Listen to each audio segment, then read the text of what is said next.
নমস্কার, আমি শঙ্কুদেব পণ্ডা কথা বলছি, স্পোক্স পার্সন বিজেপি শুভেন্দু অধিকারীর অফিস থেকে। হ্যাঁ বলুন। দিদি, আমায় আমায় ক্ষমা করবেন, আপনাকে একটু এত রাত্রে আবার একবার ফোন করতে বাধ্য হলাম। শুভেন্দু তার সাথে কথা হয়েছে আপনার? হ্যাঁ হ্যাঁ এখন কথা হয়েছে।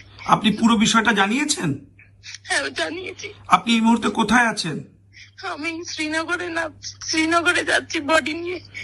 আচ্ছা, আপনার সাথে আপনার এখানে আসার পুরো ব্যাকআপ দেওয়ার আমরা সমস্ত রকম ব্যবস্থা করব। ওখানেও প্রশাসনের সাথে বিরোধী দলনেতা কথা বলেছেন উনি নিজে। আপনি আমার এই নাম্বারটা সেভ করে রাখুন, আমরা এখানে নামবার পরেও পুরো ব্যবস্থা করব। ইমিডিয়েটলি আপনার কি সাহায্য চাই?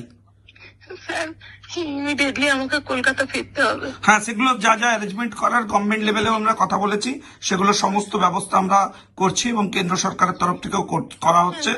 এবং শুভেন্দুদা নিজেও উদ্যোগ নিয়েছেন এবং ভারতীয় জনতা পার্টিও এটা পুরো অফিসিয়ালি দেখছেন এবং তারাও সমস্ত ব্যবস্থা করেছেন। আপনি কলকাতা নেমে কোথায় যেতে চান?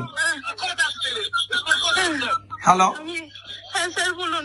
আপনি কলকাতা নেমে কোথায় যেতে চান? আমি আমার বাড়ি যেতে চাই। হ্যাঁ, সেটা কোথায়? গড়িয়া। ওই গড়িয়ার যে বাড়িটা আছে তো? ঠিক আছে, ঠিক আছে, আমরা ওখানে সমস্ত অ্যারেঞ্জমেন্ট বাকি যা যা করার করছি। আর বলছি যে আমি আপনার তো ছেলেও বোধহয় সাথে রয়েছে। ঠিক আছে, কোনো সাথে কাউকে ওখানে দিয়েছে নাকি আমরা আমাদের কোনো স্বেচ্ছাসেবককে দেবো? দিন, কাউকে একজনকে দিন। ঠিক আছে, আমি দেখছি, এক্ষুনি আমরা অর্গানাইজ করছি যাতে ওখান থেকে কোনো একজন স্বেচ্ছাসেবককে প্রোভাইড করা যায়। আপনি শ্রীনগর পৌঁছন, আমরা ওখানে কমিউনিকেট করাচ্ছি। ঠিক আছে। ঠিক আছে।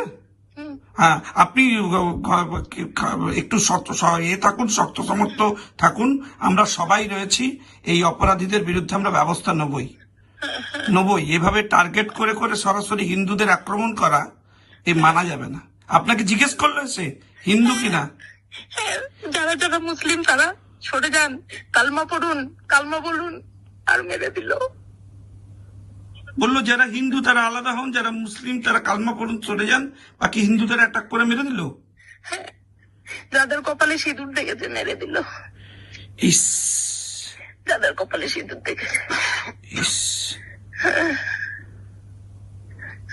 ঠিক আছে দিদি, আপনি আসুন, আমরা এটা কোনোভাবেই আমরা শেষ দেখে ছাড়বো। আপনি আসুন, আমরা পুরো ব্যবস্থা করছি। আর আমি শ্রীনগর আপনি পৌঁছন, আমরা যোগাযোগ করাচ্ছি। ওখানে তো গভর্নমেন্ট, ওখানে সেন্ট্রাল গভর্নমেন্ট থেকে সমস্ত কার অ্যারেঞ্জমেন্ট সব করে দিয়েছে, আমরা বলে দিয়েছিলাম। বাকিটা আমরা শ্রীনগরে যোগাযোগ করে দিচ্ছি এক্ষুনি।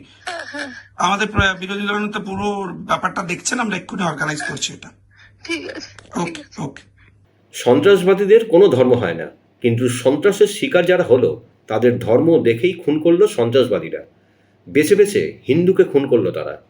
ফুপিয়ে ফুপিয়ে শোনা যাচ্ছে কান্নার শব্দ। ফোনে ছিলেন কলকাতার বৈষ্ণবঘাটা পাটুলির বাসিন্দা বিতান অধিকারীর স্ত্রী সোহিনী রায় অধিকারী, যিনি কয়েক ঘন্টা আগে স্বামীকে হারিয়েছেন, যিনি মঙ্গলবার দুপুরেও সন্তান এবং স্বামীকে নিয়ে জম্মু কাশ্মীরের পেহেলগাঁওয়ে হইচই করে ঘুরছেন। বাড়িতে ফোন করে কথা বলছেন, জানিয়েছেন কত সুন্দর সমস্ত জায়গা দেখেছেন তিনি। কিন্তু তারপর সব কেমন হয়ে গেল। ভূস্বর্গ তাদের চোখের সামনে রক্তাক্ত হয়ে গেল।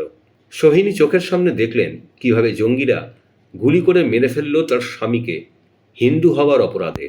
হিন্দু হওয়ার অপরাধে 5-6 জন জঙ্গি একের পর এক পর্যটককে গুলি করে মেরেছে, শুধু হিন্দু হওয়ার অপরাধে। আপনাকে জিজ্ঞেস করলো সে হিন্দু কিনা? যারা যারা মুসলিম তারা সরে যান, কালমা পড়ুন, কালমা বলুন, আর মেরে দিল। বললো যারা হিন্দু তারা আলাদা হন, যারা মুসলিম তারা কালমা পড়ুন, সরে যান, বাকি হিন্দুদের অ্যাটাক করে মেরে দিল। যাদের কপালে সিঁদুর দেখেছে মেরে দিল। ইস, যাদের কপালে সিঁদুর দেখেছে। ইস। বন্ধুরা, ভিডিওটি ভালো লাগলে দয়া করে লাইক শেয়ার করে দেবেন, আমাদের পেজটা ফলো করে নেবেন আর আপনার মতামত কমেন্ট করে অবশ্যই জানান। ধন্যবাদ।